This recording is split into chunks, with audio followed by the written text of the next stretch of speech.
ڕەتکردنەوە. دەبێ شۆک نەبین کاتێک نزیکترین کەسمان موژدەی ئنجیل و خودی خۆشمان ڕەت دەکەنەوە.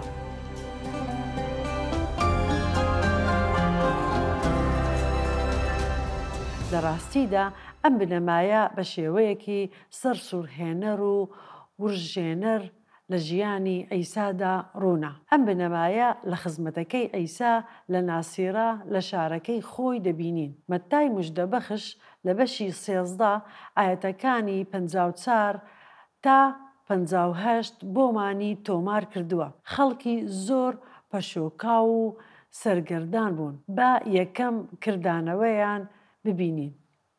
جا ڕەتیان کردەوە. لە سەرەتادا پێیان سیر بوو، بەڵام دوای ئەوە هەرچەند زیاتر قسەی دەفەرموو ئەوەندە ئەوان زیاتر ساتمەیان دەگرت. بۆ ئەوەی تێبگەین لەوەی ڕوویدا دەبێت لە ئەنجیلی لۆقا بخوێنینەوە، لەوێدا باسی ئەو ساتمەیە دەکرێت. ئەو خەڵکەی کە لەوێدا بوون تەنها کۆمەڵێکی بچووک نەبوون تووڕەبن یان پێیان ناخۆش بێت. بڕوانن لە ئنجیلی لۆقا چی نووسراوە. هاتە ناسیرە کە لێی گەورە بووە، وەک نەریتی خۆی ڕۆژی شەممە چوە کەنیشت بۆ خوێندنەوە هەستا. لێرەدا لۆقای موژدەبەخش باس ئەو ناوەرۆکە دەکات کە ئەیسا خوێندیەوە. بەردەوام بوو لە ڕوونکردنەوە و دوو نمونەی هێنایەوە. بەڵام لە ڕاستیدا کاردانەوەی خەڵکەکە نەرێنی بوو. پێی فەرموون گوێ بگرن. ئەلیاسی پێغەمبەر لە پەیمانی کۆندا پێشبینی کردووە لەو کاتەدا خوددا بردیە لای بێوەژنێک لە شاری سەیدا بۆ ئەوەی خزمەتی بکات.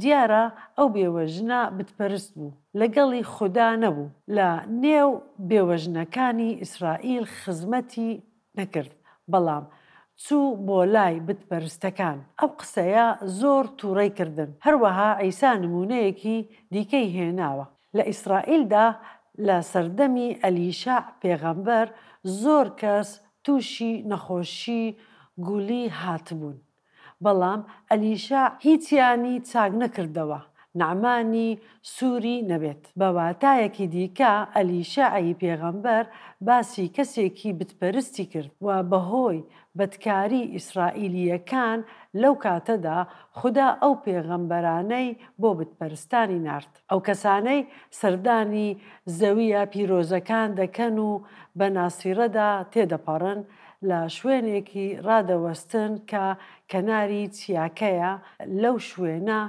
کە ویستیان ئەیسا بخەنە خوارەوە. لێرەدا نمونەی بێباوەڕیە.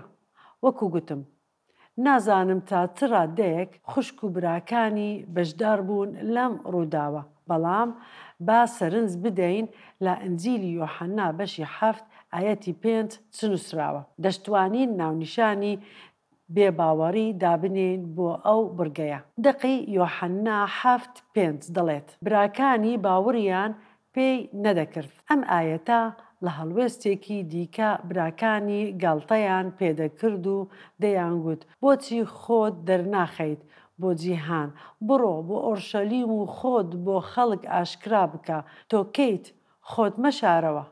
لەو هەڵوێستەدا پێی فەرموون ئێوە بڕۆن بۆ ئۆرشەلیم. دوای ئەوە ئەیسا چوو بۆ ئۆرشەلیم، بەڵام ئێمە دەخوێنینەوە کە تەنانەت براکانیشی باوەڕیان پێنەهێنا بوو، بەڵام دواتر بەڕاستی بوون بە برای کاتێک باوەڕیان هێنا. کەواتە بە درێژایی سەدان ساڵ ئەم فەرموودەیەمان پێگەیشت. پێغەمبەر بێڕێز نییە تەنها لە شار و ماڵی خۆی نەبێت. زۆر جار نزیکترین کەسانمان سەرسەختترین کەس دەبن کە بتوانین ڕاستیان پێ بگەێنین. هەر بۆیە بابەتەکە پێویستی بە دانایی و جیاکردنەوەیەکی زۆر هەیە. لە هەندێک جاریش پێویستی بەکردداری زۆرە لە جیاتی گوتار. ئەمەش دەمانبات بۆ پرسیاری بیرکردنەوە و وەڵامدانەوە. بە چ شێوازێک ڕەتکردنەوەمان تاقی کردووە، بە تایبەت لەلایەن ئەندامانی خێزانی بێباوەڕ. بۆچی ئەوە ڕوودەدات؟ لە ڕاستیدا ئەوە بەڕوونی لە ژیانی عیسامان بینی، ئەوە لەم ڕۆژانەی ئێستاش ڕوودەدات. هەندێک جار گرنگە بۆ ئەوانەی بۆ مەسیح دێن و کەسوکاریان هێشتا باوەڕیان نەهێناوە بە سادەیی موژدەی ئینجیلیان بۆ بخەنە ڕوو. بەڵام دەبێت لەبیریان بێت کە ڕاستی خوداییان پێ دەگەیەنن و هێشتا ڕزگار نەکراون. نابی ئاماژەیان پێ بکەن کە ئەوان باوەڕدار نین و ڕزگاریان نەبووە، چونکە ئەوە مەترسیدارە و کەسوکار هەرەسان دەکات. ئەگەر کوڕەکان ئەوە لەگەڵ دایبابانیان بکەن تاکە پەیام ئەوەیان پێ دەگەیەنن کە بێ هیوایان دەکەن، لێرەدا ڕەتکردنەوە دەبینین. بۆیە دەبێ هۆشیار و ئاگدار بین، یەکەم جار بەشداری موژدەکە بکەن، پاشان بە ژیانتان وەکو ئەو قسەیە بێت کە باستان کرد. نوێژیش بکەن.